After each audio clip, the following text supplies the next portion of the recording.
What's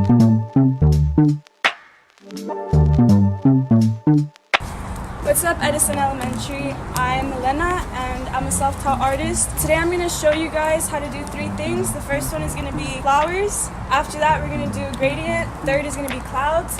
And I hope you guys enjoy. It's going to be a quick video, a quick demo, and I hope it brings color into your life. Have a good one.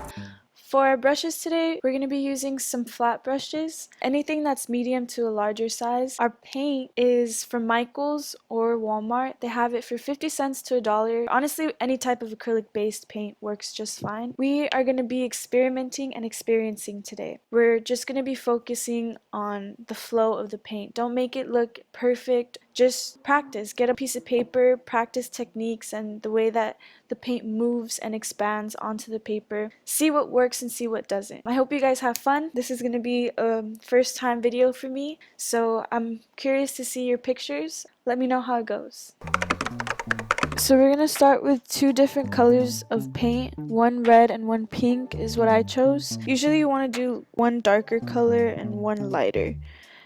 We're going to start with the flat brush, about 1 or 2 inches, and we're going to dip one side red, one side pink, lay it flat onto the palette, and you just want to make a striped line back and forth. It kind of helps if you wiggle it a little bit so that way you're able to put the paint inside. You're just packing it in. Once you feel like it's packed in enough, we are going to do a flower with as many petals as can fit. I just kind of go in a circle. I pretend like there's a dot in the middle and I just go all the way around. I make some C's or some letter U's if that helps you. You can always do the lighter or the darker color in the middle, but just make sure you do the same side. What helps is taking off the paint so you can just refill it. We're going to pack it in with green to do the leaves. One side green, one side lighter green, and you're going to do the same technique.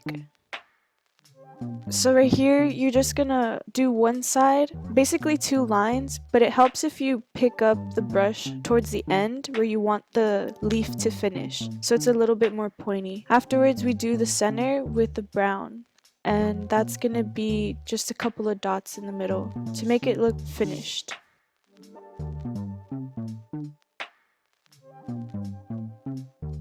So we're gonna load up the brush again, and now you're just gonna mess around and do some different flowers. Try some smaller petals and just make sure you kind of remember that there's a center dot in the middle so you can always connect back to that center point.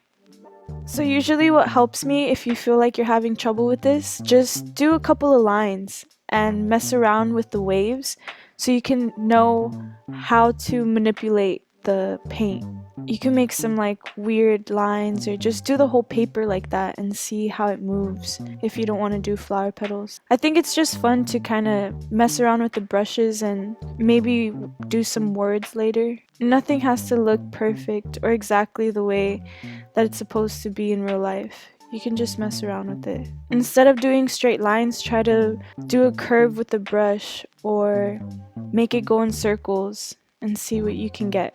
So I started using some other colors, but it kind of came out weird, so I skipped that part. But we're gonna start with some wording or lettering. I kind of wanted to do some like watermelon colors and spell out the word cool. So I changed it to like a strawberry color combination, and there's that. So just try it out. So for the next piece, it's going to be a 2-in-1. I'm going to show you how to do a gradient and some clouds. We're going to start off with the gradient, which is going to be our sunset. You can use any colors you want. For my sunset, I'm going to be using red, pink, orange, and yellow.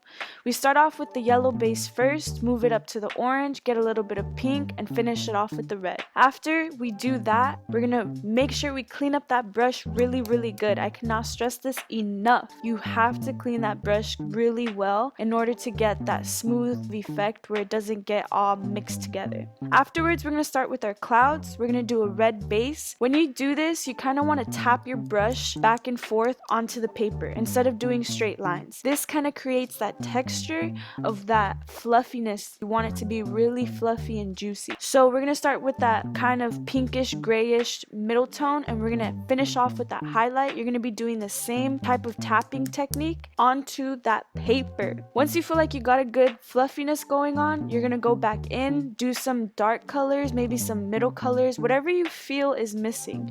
You have to look at the painting and ask it what it's missing, you know? It's not always gonna be so straightforward, but you just gotta feel for it and see what looks right. Sometimes backing up, taking a little back view of it helps out to see, oh yeah, like I was looking at it so close, I didn't see how it looks that far, and that helped me out. So I hope this was really fun for you guys, and I hope you guys show me what you did. Let me know how you like it, and just mess around with the techniques. It doesn't have to look any type of way. Trust me, you don't have to make it look perfect. Just do a bunch of squiggly lines, swirly lines. It does not matter. But just get it done.